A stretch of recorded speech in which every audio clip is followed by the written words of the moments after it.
Well, and it just automatically sorts them? Yeah, you can see it counting down there. And if we go over to the gray wool here, okay, it is a real chest. So right click the bottom one. That is magic, You can sir. see it adding in. You have blown my fucking mind. Want to see the workings behind it? That is pretty crazy. Back here, first off, we have this column of redstone here. It uses the new droppers to throw items upward into this sort of pipe of hoppers. Wow. See, this Which leads is all over new here to me. Like, I don't... Wow. This I feel like I'm top so hopper out of the loop. here in the tileable section is a filter.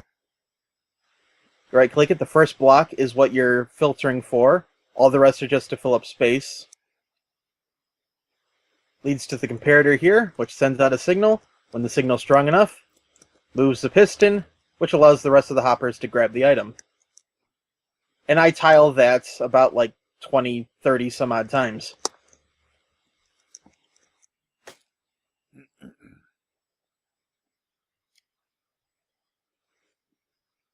Wow, I am... Except for this very last one, which is a catch-all. To be honest, I am so impressed that, to be perfectly honest, I kind of want one now. No, like, I'm being serious. I kind of want one now. Oh, I don't doubt it. When I first saw this, I definitely wanted it. So much that I built it. And I plan on building it on the server. That's why I asked you for all that redstone a while back. Yeah, no problem. Man, no problem. I mean, this And would be a... these hoppers here link up to my mailbox up top. So anybody storing wool in my mailbox up here, it'll automatically go through the filtering system. Wow. You, No sir... more worrying about tons of wool getting cluttered up in there. By the way, here's something I think is funny. You know, you said like your statue building kind of increased after this arc. Yeah. I don't know. Like, I'm so impressed that I'm thinking you might have people come up to you and like, here's diamonds, build that for me, because that is really ingenious. I'm not kidding. Like, I'm tempted to say, here's diamonds, build that for me. You know? That's really ingenious.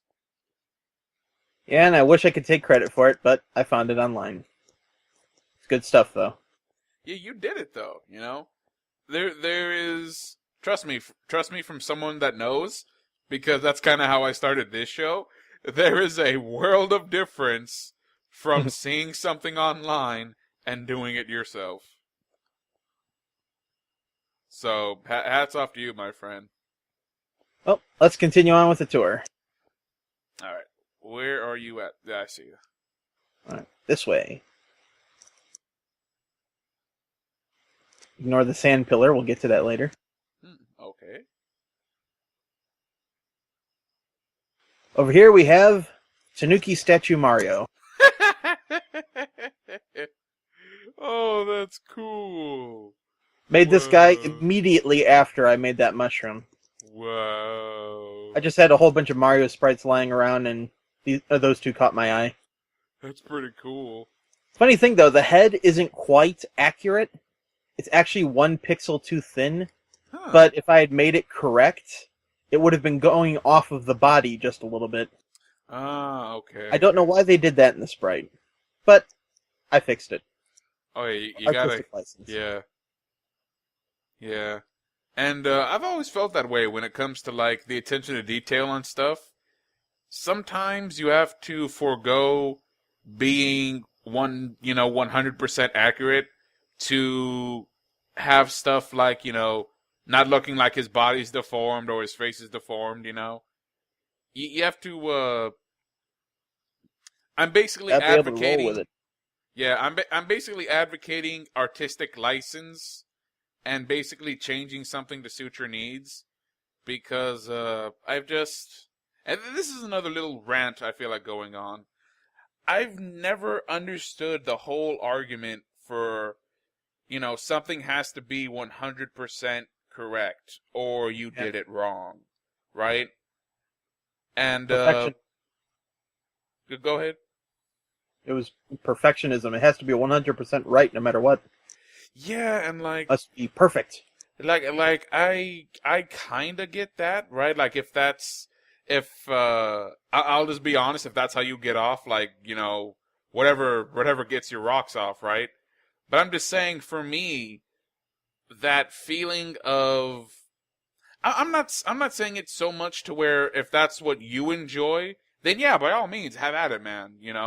I just can't stand when people in like the comment section or people actually viewing your stuff is like, oh wait, one tiny infinitesimal percent of what you did is not colored correctly or placed wrong, so you Blam fail. this piece of crap. Yes, like ban it, burn it, boo this, like that scene in the Chappelle movie. Boo this man, boo. Right? I've never, put the fucking, put the, put the fucking pitchforks away, and just give the guy his props. He spent a lot of time. He tried his best, and fuck it. That's art, dude. I mean, you want to talk art, and this goes into this could possibly venture into an even longer rant, but I'm only going to say one thing. If you want to talk about art, let's talk about a guy who's an artist, a very famous artist, who literally just dips his brush into paint and just kind of just goes to town. And you just get like this huge blotchy mess, right? And he's like, that's art. And it sells for hundreds of thousands of dollars. So, Or those people who literally stand around and just toss paint buckets. pretty much, that that ventures that ventures into the whole what is art argument, and we definitely don't have time for something like that. But at the end of the day, Video games are art. yes, video games are art, and if someone cares enough and is dedicated enough to make a statue, even if it's bad, give the guy his props. Give the guy some constructive criticism if it's warranted. But that's my message to the internet as a whole. Stop being assholes. Oh, speaking of other people making statues, you know that Sonic statue I did? Mm-hmm. I found out that someone else had made a Sonic statue that looked almost exactly like it. The wool was a different color, the hands were a little bit better, quills were a little bit worse, but overall it was pretty much the same statue. And speaking of statues, the one that we skipped on the online tour is this one. Oh, the giant tiki! I remember seeing this in your post on the forums. Man. Yeah, this was another one of those strange commissions. Duke of Vandals came up to me and basically told me he wanted a totem pole. He didn't say so in so many words. I'm sorry, I got that completely wrong. I said tiki. Well, he actually also said it was a tiki man, tiki pole kind of thing. One of those living poles. Yeah. And I narrowed it down to a totem pole, and I couldn't find very many. I found like 2 out of all of the internet. I found like 2 totem pole sprites. Here's a question. Where do totem poles originate? Do you have any idea? I just remember it's a native thing. Yeah, and there we go. There we go. I can't even remember where they come from, but that's close enough. That's close enough for my little anecdote. I am actually part Native American, so totem poles have always fascinated me. I've always been fascinated by totem poles.